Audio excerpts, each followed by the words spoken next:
و صحابک یا حبیب اللہ اللہم صلی علی محمد و علی آل محمد وبارک وسلم وصلی علیہ صلی اللہ علیہ یا محمد نور من نور اللہ۔ قرآن پاک کی صورتوں میں جو سجدے آتے ہیں ان کی تعداد ہے 14۔ ان سجدوں کی یہ فضیلت ہے، یہ کمال ہے کہ بندہ جب کسی مصیبت، تکلیف، پریشانی میں مبتلا ہو اور اس مصیبت، تکلیف اور پریشانی سے نکلنے کا کوئی ذریعہ، کوئی سبب، کوئی آسرا بنتا نہ ہو، یا انسان کی کوئی حاجت ہو جو اس کو پورا کرنے کے لیے تمام وظائف اور عملیات کو وہ آزما چکا ہو، تو ایسے مشکل وقت میں، تنگی، مفلسی اور بے بسی کے عالم میں وہ قرآن پاک لے کر ان آیات سجدہ کو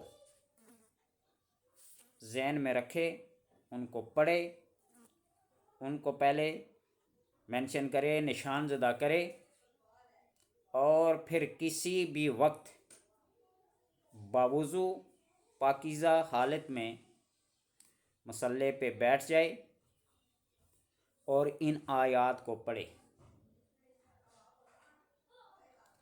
ان آیات کو پڑھ کر سجدہ کرے اور سجدے میں یا سجدے سے اٹھ کر دعا کرے، پھر دوسری آیت پڑھے، یعنی دوسرے سجدے کی آیت پڑھے، اور پھر اسی طرح کرے، پڑھ کر سجدہ کرے، سجدے کے اندر ہی دعا کرے یا اٹھ کر دعا کرے۔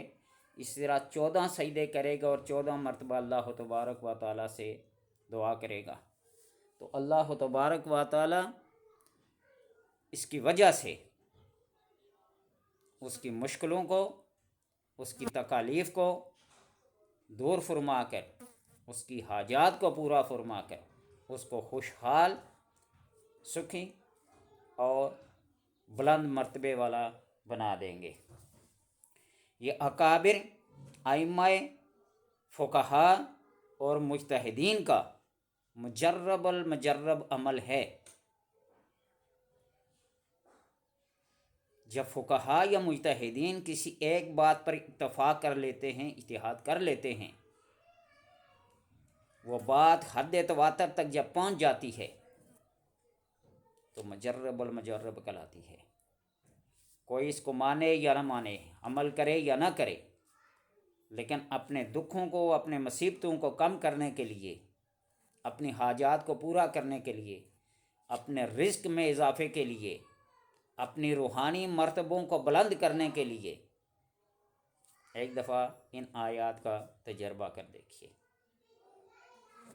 آپ یہ سمجھیے کہ انسان نماز کے اندر جتنے سجدے کرتا ہے، ہر سجدے کی برکت پہ اس کے درجات بلند ہوتے ہیں، اور انسان یہ سوچ لے سجدے میں کہ میرا سر کس بارگاہ کے سامنے، کس ہستی کے سامنے، کس ذات کے سامنے جھکا ہوا ہے، زمین پہ رکھا ہوا ہے، وہ ساری زندگی سجدے سے سر نہ اٹھائے۔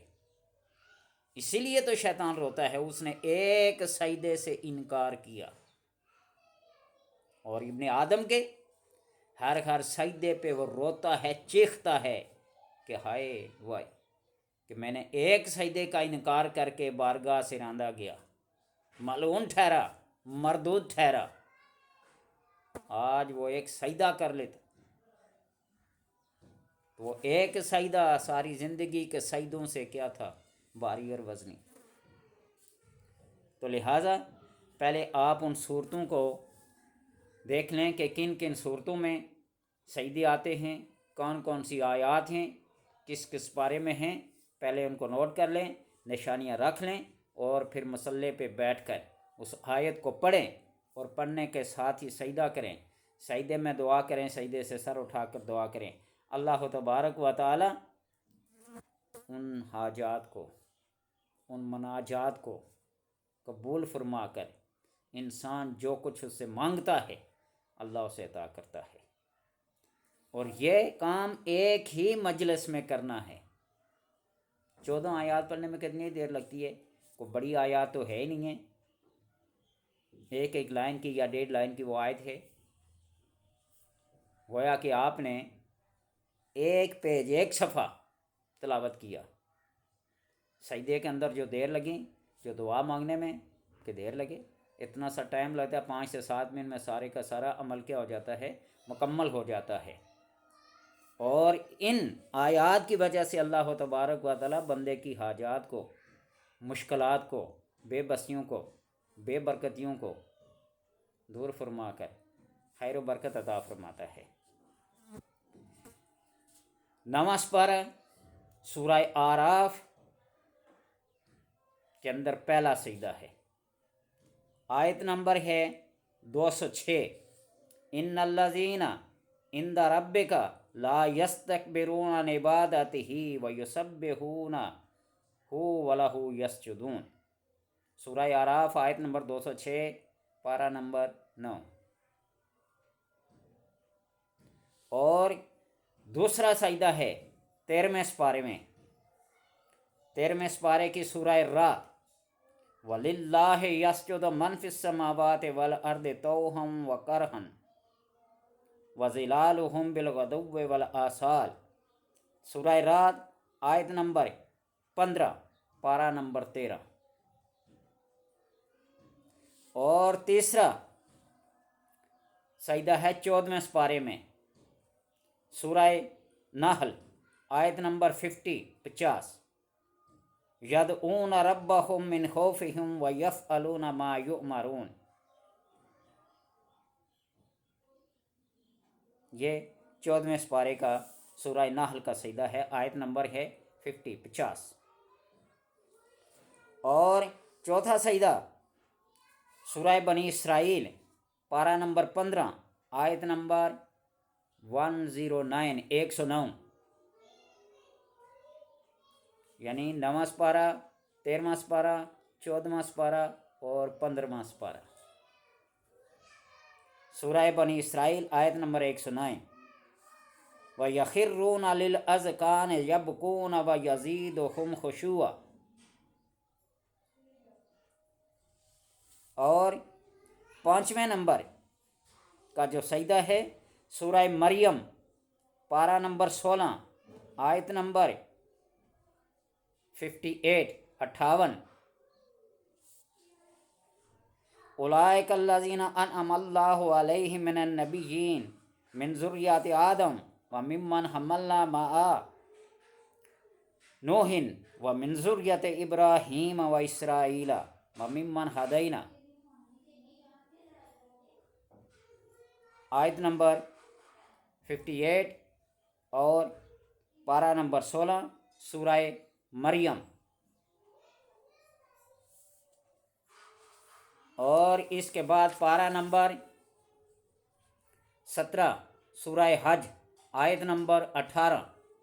الم تر ان اللہ یسجد لہ من فی السماوات ومن فی الارض والشمس والقمر والنجوم والجبال والشجر والدواب۔ آیت نمبر 18، پارہ نمبر 17 اور سورہ حج، 6واں سجدہ۔ اور 7واں سجدہ ہے 19واں پارہ سورہ فرقان، آیت نمبر 60۔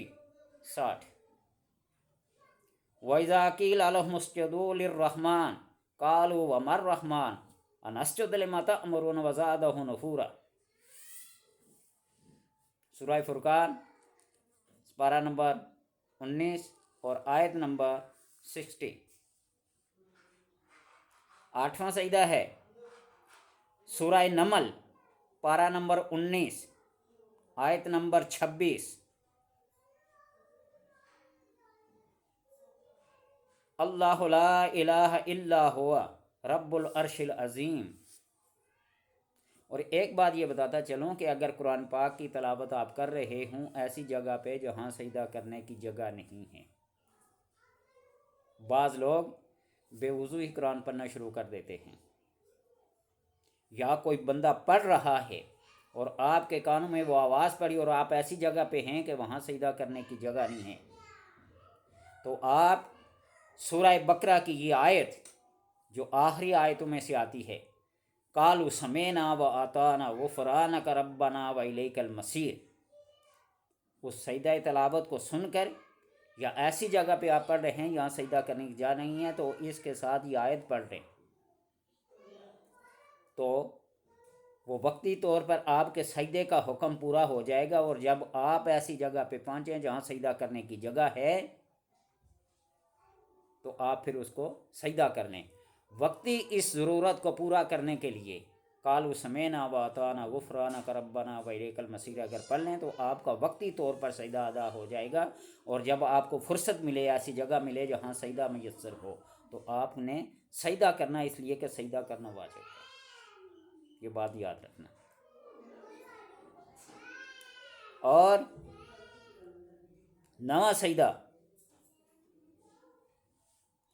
پارہ نمبر 21 سورہ سجدہ آیت نمبر 15 انما یؤمن بآیاتنا الذین اذا ذکروا بها خروا سجدا وسبحوا بحمد ربهم وهم لا یستکبرون، یہ نواں سجدہ ہے۔ اور 10ویں نمبر کا سجدہ ہے سورہ صاد پارہ نمبر 23 آیت نمبر 24 اور 25 قال لقد ظلمك بسؤال نعجتك إلى نعاجه وإن كثيرا من الخلطاء ليبغي بعضهم على بعض فغفرنا له ذلك وإن له عندنا لزلفى وحسن مآب، پارہ نمبر 23 سورہ صاد آیت نمبر 24 اور 25۔ 11ویں نمبر کا سجدہ پارہ نمبر 24 سورۃ حامیم سجدہ اور آیت نمبر 28۔ فَإِنِ اسْتَكْبَرُوا فَالَّذِينَ عِندَ رَبِّكَ يُسَبِّحُونَ لَهُ بِاللَّيْلِ وَالنَّهَارِ وَهُمْ لَا يَسْأَمُونَ، اور 12ویں نمبر کا سجدہ سورہ نجم آخری آیت 62 نمبر فَاسْجُدُوا لِلَّهِ وَاعْبُدُوا، اور یہ وہ سورہ نجم کی آیت ہے جو آپ صلی اللہ علیہ وسلم نے پڑھی، اور آپ کے ساتھ کفار و مشرکین سب نے سجدہ کیا۔ اس کی تفسیر سورہ نجم میں پڑھ کے دیکھے، یا وَلَقَدْ أَرْسَلْنَا 17واں سپارہ من نبی و رسول، ہم نے کوئی نبی اور رسول ایسا نہیں بھیجا جس کے اوپر وحی نہ کی ہو اور اس کے اندر شیطان نے کوئی گڑ مڑ نہ کیا ہو۔ بہت تفصیل طلب اور فقہات سے پر ہے یہ واقعہ، تو بہرحال 12۔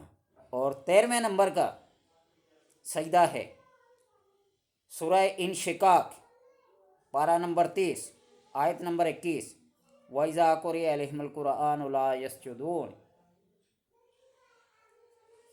اور 14واں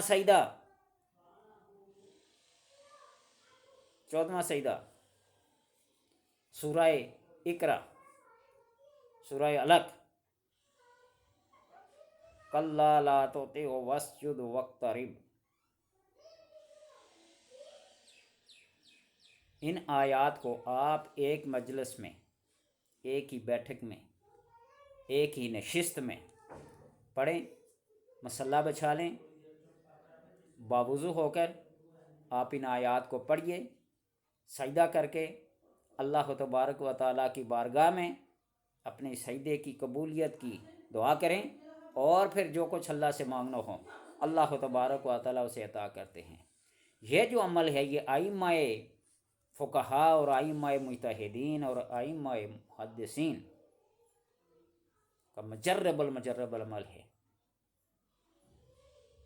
اللہ تبارک و تعالیٰ سے دعا ہے کہ ہر دکھی دل کی دعا کو اللہ تبارک و تعالیٰ قبول فرما کر اس کے سارے غم اور رنج کو دور فرما کر خوشحالیاں، برکتیں، نعمتیں اللہ تبارک و تعالیٰ اپنا خزانہ غیب سے عطا کرے۔